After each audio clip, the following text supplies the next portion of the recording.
Hello friends, this video is regarding officer program.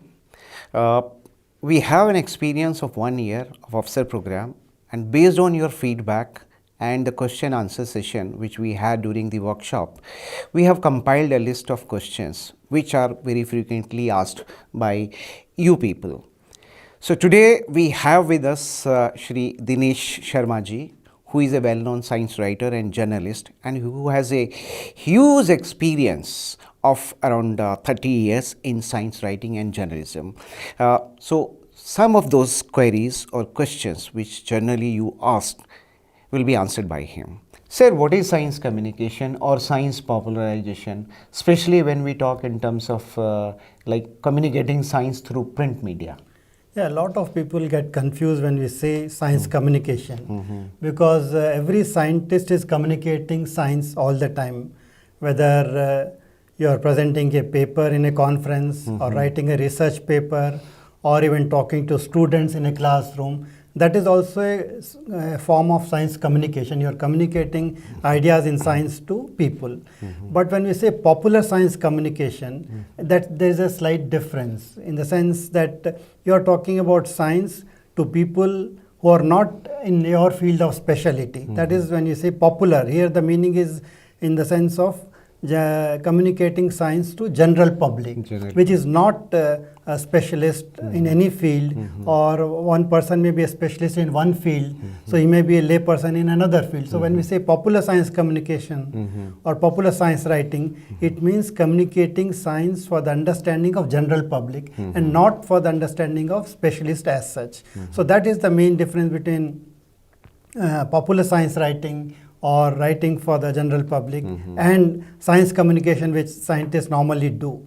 So that's, I think, one has to keep in mind, and once you understand the difference, then we will be able to proceed further in the sense of how do you communicate science to general public and what is the difference in communicating science to professionals and communicating science to general public. So you are saying, like, when a scientist is talking to a scientist, he can talk in technical term, or it is a technical communication mainly. When a scientist is presenting its paper in a conference or in a seminar, it is a technical science communication. I think we have three category of communication, which is a technical communication, then there is a also called semi-technical, and then the third is the popular communication. So what is the difference in all the three in terms of not only the peers, but when we are writing that? In fact, what we can say is it is scientific communication when you are talking to your own set of community, because once a research paper is published in a journal, it is supposed to be reaching a certain number of people who are specialists in that field. For example, if you take a research paper published in Lancet, so it is presumed that people who are doing medical research will be able to understand that paper. So you are using a certain language, as you said, technical language, what you can say. A terminology also. Absolutely, jargon. So we are presuming that your audiences of the Lancet or any other journal will be reaching out to a specific number of people. So you're communicating that your findings in a way that people who have certain knowledge of that subject will be able to understand. Or if you're writing a paper in an engineering journal, then you're writing for people who understand jargon of that discipline. So that one can say is scientific communication. Same thing happens when you are presenting a paper in a conference, because conferences are also focused on certain subjects. So there are scientific conferences, there are conferences organized by, medical societies or scientific societies or science academies. There also it is presumed that you are reaching out to a number of people who are working broadly in that field But when you are writing for the general public, you do not know whether they are a specialist in medical science or they are a specialist in engineering or they understand basic concepts of mathematics or any other subject. So you have to write in a language which they are able to understand even without knowing that your target audience. Absolutely, Yeah. even without knowing that specialized subject. So that is the challenge. When you're when you are saying that popular science communication, it means that you're able to communicate your science in a language which non-specialist can understand. And there is a one in between. It's a technical, then popular, and in between is a semi-technical. What is that? No, that is a small segment of audience, I would say, Yeah. which are scientifically literate. Okay. We are presuming that they understand certain basic concepts in science, say in Okay. astronomy, Okay. or even say genetics. Okay. So we are presuming that there is a prior knowledge of certain subjects. Understanding of science. Absolutely. Yeah. So there you can take liberty of using little bit of jargon, but not too heavy, which is not too scientific and technical, but little bit of understanding that you don't have to explain each and every concept. But when you're saying popular communication, which means that you're writing in a newspaper or a magazine, which reaches out to a large number of people, there you cannot use any jargon, or even if you're trying to use a jargon, you need to explain. So semi-technical, I would place it in between the scientific writing and popular writing, where we are addressing scientifically or technically literate audience. But that I say, for example, a magazine like Scientific American, which is a popular science magazine, but yet they are able to convey certain scientific concepts in using scientific language. But there they are presuming, it also depends on the level of understanding of science. The scientific literacy in a particular society. In a particular society. Yeah. Scientific American has been existing for century or close to that. So they understand that their literacy level about science in that society is bit high. So you can take liberty of using certain concepts which are not fully explained, but yet they are not too technical. Okay. But when you are writing in a popular way, then there are certain equations, which are mandatory when for a researcher. Then how he can, simplify that or communicate those equations to a layman? Yeah, that is one of the biggest challenge we face when you are writing on science for popular language, because if you want to explain a scientific concept or a new discovery, scientists would talk in their own terms, which would include formulae, which would include equations. If you're talking of a mathematical concept, it will include a number of things. Because there are symbols and which people cannot understand. Of course, one can know because you can always refer to a dictionary or a Wikipedia or whatever. But one should be able to understand those without an aid of a dictionary. That is the idea of popular science writing. So how do you explain that? I mean, see, scientists would always like that certain things are presented in a particular fashion, which includes a formulae or which includes say technical name of a plant or something like that.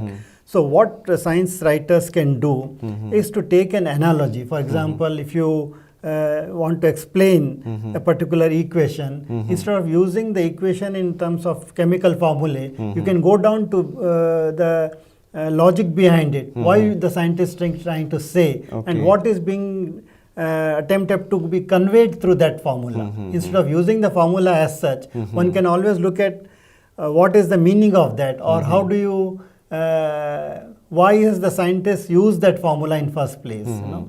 So there will always be a logic behind that. Or suppose you are trying to explain a particular theory, then you did not go into the exact language, but try to explain in a manner where the meaning is conveyed without the use of the actual formula. It is difficult. I know it's not possible all the time to translate highly technical or scientific concepts in a language, but one can always draw an example. And the best persons to explain that are the scientists themselves. See, science communicators or science writers are mediators. They are not doing science themselves, but they are trying to communicate what scientists are telling or what scientists are doing. So it is best to have a word with a scientist to understand, and then perhaps you can convey. That's the midway. Like for Observe program, the idea is like our scholars should write about their own research which they are doing, and in that case also they have to face that problem of communicating in a popular way, especially explaining those equations or the formulas which you are saying. If it's so, then how to write a good science or popular science article? I want, like, you should give some clue to our researchers, because they are the beginners. Yes. So how they should start so that they can end up by writing a good popular science article about their own research. Yes. I think the first step is they have to make up their mind that what you want to convey. Because sometimes, scientists or even PhD scholars are fixated with the scientific findings. Yeah. They have started with a certain experiment, certain hypothesis, and they want to reach a certain conclusion, and they feel that their conclusion is the most important part to be conveyed. But that is not that may not be the right approach when you are talking of popular science writing. It may be sometimes the method which is important. It may be sometimes the conclusions which may be important. It may be sometimes the context of the whole research may be important. Social connect. Yeah. So whatever may be the, you can't go in that order that, this is the hypothesis and this is the conclusion. And this is what I want to convey. No, you have to contextualize. First you have to make up your mind what you want to convey.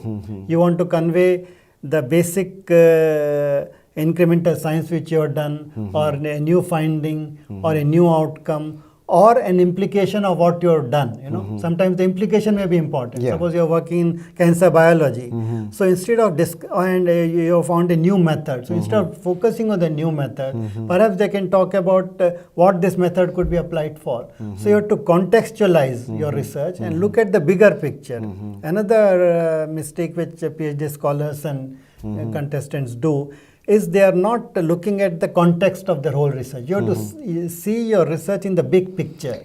In a holistic, more broader and a holistic perspective of the research. And then try to fit your work into that. And then you may have to go a level up or a level down. In the sense, suppose you are working in a particular area, then you have to see what is the current level of understanding of people in that area. Suppose cancer, people want treatment, people want shorter treatment, less toxic effects, or whatever may be the context. So you have to place your research in that so that people are able to connect with that subject. Okay. That means, like, you have to build up the storyline, what is existing, and how your research will be adding to that in terms of benefiting a particular target audience. Yeah. Okay. It could be a drug, it could be even a new method. I'm not saying that you don't describe a new method, but then you have to tell how this particular new method of doing research is going to advance this particular area of research. Ultimately, I believe that every field of research has a connect with the society at some point or the other, even astronomy or even fundamental research. But you have to see how does it connect with the society. That's the big picture sometimes people miss. Because they are always, the research in today's context is highly specialized and very narrow. So then you have to broaden your field when you're writing, broaden your vision, and then see how it fits into the broad picture. So you might have seen the story which was submitted last year. What was your experience based on that? Because most of them, I think this connect was missing. They were telling either their conclusion or their methodology or the finding. So which in isolation doesn't interest at all the common reader. So what you suggest to them to add further to make it more interesting, or if I say the popular article has a particular particular format in terms of creating interest, sustaining interest, and satisfying that curiosity which has been created in the beginning when you start your article. So keeping all those steps, how you can say that this is a perfect article? What are those components which a article should have or a story should have? Yeah, you asked about the entries first, because last year I had gone through many of them, and they are between two categories. At one extreme, people are still talking in terms of formulae and equations and their jargon. At one end. At the other end, I saw many entries where they have extrapolated their whole thing in a big picture. So you cannot go illogically also. So suppose you are working on a small component of say solar cell. You cannot say this is going to be Revolutionized. Yeah, this can't solve change the energy absolutely scenario. So there are two extremes people are taking. Yeah. So if they, because we are insisting that you try and connect with the larger picture and society. So they are connecting a small thing and making it big. At the other end are people who are writing as a synopsis of their PhD. I mean, both are wrong, I would say. You have to, the ideal write-up would be somewhere in between. It will connect with the society, it will give a broader picture, and while explaining the science behind whatever work has been done. It's a good mix of context, it's a good mix of explanation and the technical work which people do. So ideally, I would like to see entries where they are able to explain what is basic science, what is the context of it, and how does it, what could be the implications of it, what could be the next step. You don't need to extrapolate saying that it is going to solve all your problem or this particular drug is going to be there in the market. And is sometimes people are saying that it is going to be a cost effective solution. See, you can't say it is a cost effective solution unless you examine the cost of various options. Cost analysis has been done. Absolutely. So we can't, popular science writing doesn't mean that you generalize, which is a big mistake. Very emotional about your finding that it's a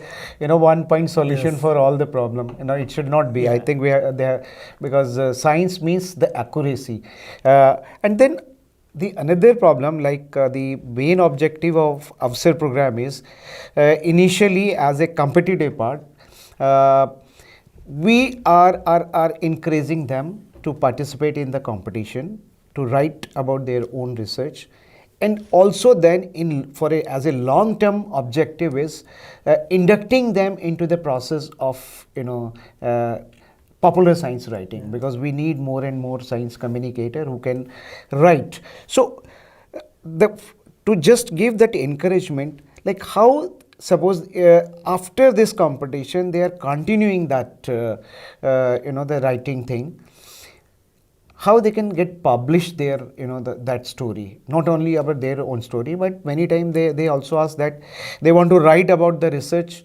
in their lab or in their institution as well. So where they can get it published then? Yeah, as you said, the Avsar and this competition is a starting point. Yes. We want to induct more and more people and introduce them to a new discipline of writing, because scientists do not write in a language which people can understand. And see, if you are learning communication and if you are learning to communicate in a better way, it helps you in many ways. It helps you write better research papers. Even research paper, even technical language has to be understood by experts who are your peers or peer reviewers. They should be able to understand. So even technical language, technical writing, or even a research paper, I would say, needs to be written in a language which is understandable, not necessarily without jargon. Even with jargon, people should be able to understand it. So if we inculcate certain basic communication skills, it can make PhD scholars and young scientists better communicators, not only to communicate science to public, but also to communicate science to scientific community, also to make better PowerPoint presentations, also to write better funding proposals. So communication skills which they will be introduced through this competition will be useful for a number of activities of whatever they do. But the second part of your question was that how can they, what are the platforms where they can publish? See, fortunately, we are living in an era where there is information explosion and the number of platforms are multiplying. It is not just the newspapers print, but there are a number of places where you can write. So the starting point would be to first try and communicate what your lab is doing. You're starting with yourself, then you look at what others in your lab are doing, your research, your institute is doing, and also you can look at what are the broad developments in your area of research. It could be a Nobel Prize in your area. So are you able to explain that to people? So the number of topics is large. Where do you write? See, first of all, we are living in an era, as I said, of digital communication. You can self-publish. You can encourage your institute or research lab to start a blog on their website. So that is a good starting point. It gives visibility to your work on your own platform. Then you can create your own blog. Then slowly you can target newspapers, magazines in your own region. Don't start by saying that I'll write only for the top newspapers. There are a number of publications which are available. There are number of magazines which reach out to a certain number of people. So people are always looking for good content. There are a huge number of news websites which are there in the market, which have science and technology sections, but they are depending on whatever comes from foreign wires. So there is a good demand. So certainly there are multiple ways, multiple platforms. Then you can create a small podcast of your article. So that's another way of communicating to a large number of people. And there are a number of people who self-publish and they are reaching higher than newspapers at times. Some videos reach say 100,000 hits or whatever. So the field is quite wide open, unlike earlier times where there are only restricted places where you could write. Newspaper and magazines. Absolutely. So now it's a wide open field. So what are the like India, if I'll say, what are the popular science writing magazines where after this Afsar program, suppose I'm motivated enough to take up as the popular science writing as my career option. So the first part of my question is like, what is the future for that in terms of taking it as a profession, and whether I have a very wide area to play or it's very restricted? No, there are 2-3 levels. One, as I said, is the websites and the digital platforms and the newspapers, which are truly general and popular. They are not specialized. At the second level, I would place specialized magazines, which are science magazine or environment magazines, say, for example, Down to Earth or Invention Intelligence or Dream 2047 or Science Reporter. And there are a number of magazines and certain specialized. There are magazines which cover biotechnology. There are some magazines which cover other subjects. So there are specialized magazines which are again popular in the sense popular in their field. They are reaching number of subspecialties in that field. So at second level, those magazines are there. Then there are international magazines. One can target them also. They are interested in what is happening in Indian science. So there are magazines devoted to space, as I said, there biotechnology, energy. There are a number of specialized magazines. We want to know what's happening in India or what are the development, like for example, physics.org. So they cover whatever is happening in the area of physics. So there are international specialized magazines, which, as you said, the semi-technical ones. So there are at the top level, there are general magazines, there are popular science magazines, then there are specialized magazines. One will have to look at your own area of expertise and your own area of interest and target them. Okay. So, I think you are the best example for our researchers in terms of being a science writer at par excellence, and you have taken it a full-time career as an option, career option. So, how was your journey, which can give or inspire our researchers who are like willing to take science writing, popular science writing as a career option? No, here I would like to make a little differentiation. I have been a science journalist. Okay. So, what is that difference then? Absolutely. I think that also one has to understand people who are taking to science communication and science writing. To understand what is the difference between science journalism and science writing. Because when we say journalism, you are talking of a certain setup in a professional newspaper or a magazine. And you have to be trained as a journalist because there are certain demands on a journalist that you have to write in a certain way. There are certain deadlines. And also the type of subjects which you cover. Now, when you're talking of science writing, you may not be writing about the policies, you may not be writing about the funding, you may not be writing about what's happening, in general in science and what are the ethical issues. So those are a number of areas which science journalists would like to cover, including scams or whatever is going wrong. So, but as when you mean say like in science, the journalist can also add the dimension of political or social or economical aspect as well in terms of Absolutely. that research. Yeah, absolutely. Okay. But when you're talking of science writing, we are mainly talking of core areas of science, in the sense what is happening in a lab, or what is happening in a new research paper, or what are the implications of a certain research. Okay. So, but journalistic skills would be slightly different. Can you In give addition to science writing, I would example say. both by which by our the scholars can clearly understand, like, this is a journalistic view of science in science communication, and this is a purely a science writer perspective when we are talking about the No, science the communication. biggest story in science, I believe, is climate change. Yes. It has so many dimensions. Yes. It has dimensions of science, it has dimension of finance, it has dimensions of Industry, politics, media diplomacy, itself, yeah. lots of Yes. implications, lots of Ha, ha. angles of this story are there, Okay. science Ha, ha. of climate change. Ha, ha. So if there is a science of climate change, in the sense of rising temperature, or if some new findings are there in a report, so if you're writing only about that, a science writer would be concerned about what is the new finding about, say, what's happening to the Arctic ice cover, or what's happening, what are the new findings from other parts, what is happening on the sea level rise. So that is the science part of it. But if a science journalist is trying to look at it, he would bring in the community voices, people who are affected by climate change in certain areas, or he would try to bring in a policy angle, how countries are responding to certain challenges of climate change. So that will make it a well-rounded story, not just science, but it will include voices of community, it will include voices of, say, policy makers, and also politics, because climate change is also about politics. Yeah. So it is a science story, as well as it has so many other angles.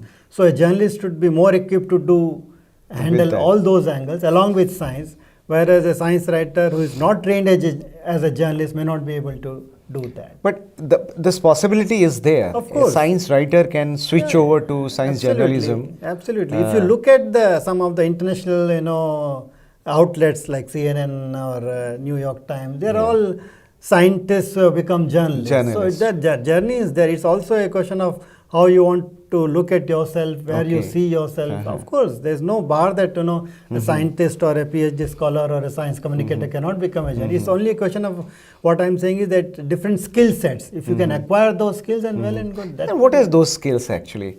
If we have to say, like, what are, like, if we take these two as a separate category, the science writer and the science journalist. So what are those traits as a science writer and as science journalist, which make a perfect science writer or a perfect science journalist? No, as I said, journalists would require certain skills. You're working in a newspaper, you have to sell your story, you have to marketing write, also you have is to, required that. Not marketing, but you have to write in a manner that it gets into the front page, or gets a space in the newspaper, proper space. And because in a newspaper or a magazine, you are competing with so many other subjects. There is crime, there is market, there is diplomacy, there is sports. So within that, how do you make your science story important? So you need to acquire that skill also, I would say. That because your editor is not a scientist, so but you have to convince your editor that here is a subject which you need to cover, or which makes it important enough to go to the front page. And also, how do you get information? See, getting information is not always easy. But when you're talking of science communication or science writing, we are looking at research papers or research journals. But for a journalist, for a journalistic or a news story, getting information is not always easy, because people are trying to. It's not something which is as simple as in the form of a research paper. There may be something behind that. So one has to dig into that. It requires certain amount of investigation into a particular subject. Okay. So those skills are there. I'm not saying that one can acquire those skills, but we have to distinguish. As a beginner, means, what advice you give to our scholars, because they are just being inducted into the process of, they may or they have enough scope or the opportunities to write the technical paper, but they don't have in their research period to write about their popular science writing for the common man. So how like should be the beginning? How they should start? So the first point I always say is start reading. Mm-hmm. See, the more you read, the better writer you can become. Okay. That is one skill or one trait which is very much lacking in among journalists, I would say, because more of popular science you read, you get to know about how to convey difficult ideas. You get inspired. You know how the sentences should be short, the words should be carefully chosen, and how to frame your make your story, what to tell before. All that you will learn if you start reading. A lot of journals, newspapers and magazines in India and abroad carry a lot of good science writing articles. So the first point I would say is to start reading a lot. Then you start writing. I mean, one can always start upfront also, but reading inspires you. You read popular science books, you read, look at some of the shows, how complex ideas can be presented in very short span of time or very short space in a newspaper. So that will help you in writing your own. Secondly is you start writing, don't wait that you will acquire all this wisdom and then you will start writing. Start writing and then rewriting. See, what you write, your first draft is not the final one. You will have to write several number of times till you reach a perfect sentence or till you reach a perfect paragraph or a full article. Then try to read what you write to somebody who is known to you but not in your field and see if he or she is able to understand. See, these are the simple techniques by which you can improve your writing. So don't say that whatever I write is the final. You read, you write, rewrite, and then test market it by reading out to a certain number, 2-3 people and see whether they are able to understand. You had been into the field since last 30 years. Which are like some of those best book or article which you can recommend to our researchers? Because I have gone through this book by Stephen Hawkings, The Brief History of Time. The best part of this book was like he has used only one equation in that and make us the current paradigm of the universe, the way like which has been you can say in a way paradigm shift to our previous understanding of the universe, and that's too in such a language. So I always recommend this book to the beginners to they should read that, because and this is the most widely read book across the world. And what you recommend for our those researchers who are just beginners? No, I'll not recommend any particular book, but I would like them to explore, because there are a number of popular books which have come out, say on biotechnology or gene editing, popular science books. But one will have to explore on their own, depending on your subject or interest, and that would be a good thing. But I would certainly say that one should start reading, say, Economist is a general interest magazine, but some of the best science articles are carried in Economist, which is a political and economic magazine, but they carry some of the best science articles. Well, that's the challenge, because they are trying to reach out to people who are not scientists, people who are economists, people who are diplomats, people who are politicians, but they carry most recent stuff on science, or even Time magazine, I would say. Of course, they have number of cover stories they have had on science, but every week they carry a couple of articles on science. So some of them are pretty good, and they will give you a flair of how to communicate complex ideas in a very simple language. So just as a last question, which was like most difficult, the story for you to cover, where you felt all kinds of those problems, which I anticipate is our the research scholar which are just beginning into the popular science writing will face? Yeah, the fun of science writing is that you are discovering everything every day, something new. Because those challenges which were there 30 years ago still remain, because the science is evolving. There are new fields. When I started science writing, we had to even explain what is biotechnology. When Department of Biotechnology was set up in India, one had to write about what is biotechnology, why it is important. But today we have moved to several micro subjects within biotechnology. Yes. So as science is evolving, one has to constantly update oneself. So that is, I would say, that's the challenging as well as fun part of it, that you're constantly evolving talking of new subjects and trying to learn everything every time a new thing. So the challenges remain the same, but you know how to deal with it. So one has to talk to experts, one has to read a lot, and fortunately a lot of resources are available where one can self-learn also. There are webinars, there are online courses, so any number of things you can do. Okay. So those resources have become available. So one can always learn new subjects and try to convey those ideas. So, okay, for whether it's a technical writing or popular science writing, there is a structure to that.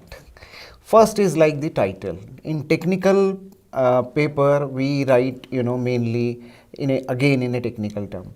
But when we write a popular article, how we should write the title, then the introduction part, then the discovery or invention part, finally the conclusion, and the how it is adding more to the existing knowledge to the society and how it's going to benefit the society. So if this entire thing is with us, how we should arrange it then? No, that would depend on where you are trying to write, what is your target audience. Okay. But generally speaking, one will have to find what is the most important hook in a newspaper, in a story, Okay. what you're trying to write. Hook is that will something that will interest the reader. Okay. So if you start writing on a new, say, a solar cell or an energy cell or something, a new material that is going to advance that field, but you can't start that we are facing the environmental doom and this is the large number of problems we are facing and then come to the subject. But you may have straight away come to the subject that okay, here is something that's going to change your life. So it will depend on the subject and what is the hook of that, So if you are living in a particular city where there is a lot of electricity disruption or a lot of traffic jams or things are failing, when you can say okay, here is something that can help you. So that will immediately attract the attention of the reader. So that is the hook you have to decide based on the subject. So once you know what is the hook, then you can go on building the story. Okay. So introduction in a research paper would be very broad. Then you are narrowing down. Yeah. But in a news story or a news article or a news feature, you are putting the most important thing either in the first pair or the second pair. Okay. And then you are building the They call context. it a reverse pyramid of Absolutely. Inverted pyramid style. Inverted pyramid, yeah. So instead of following the introduction IMRAD, which is there in the research papers, you are following a most important thing at the top, and then you are building up an argument. Okay. This is how it's going to help. This is the crux of the science. This is what are the implications. So first important thing is you have to find what will the most important aspect what you want to convey. Okay, in the last, I think, would you like to give any message to our researchers who are just beginning or having the first encounter with popular science writing? No, I would say it is a challenge. Okay. Because that you have been doing research, so you're not trained as a communicator or a writer. So it's a new field. You will face a lot of problems. You will face what is called writer's block. You will not be able to write even a sentence for maybe hours or days. So don't be distracted by that. Don't be discouraged by that. So ultimately ideas will come to your mind if you start thinking about that. And also if you start reading a lot, then outside your field also, then creative ways of writing or communicating ideas will come, and it's a process. It may take time. For some people it may take weeks, some people it may take a few days, some people may not be able to write at all. So it's a creative process, so one has to learn how to handle that. So best part would be to start reading and start thinking in terms of how, suppose if I was to write something like this, how will I start? So you start playing with words, start playing with images. So that's the okay. I think now it's thanks to Dinesh ji for sharing some of your views and clarifying some of the queries and the questions by our research scholars. I hope most of your question and queries has been answered by Dinesh Sharma ji. And if you have any more such queries, please do write to us, and we will try to accommodate those questions or query in our next video. Till that time, goodbye.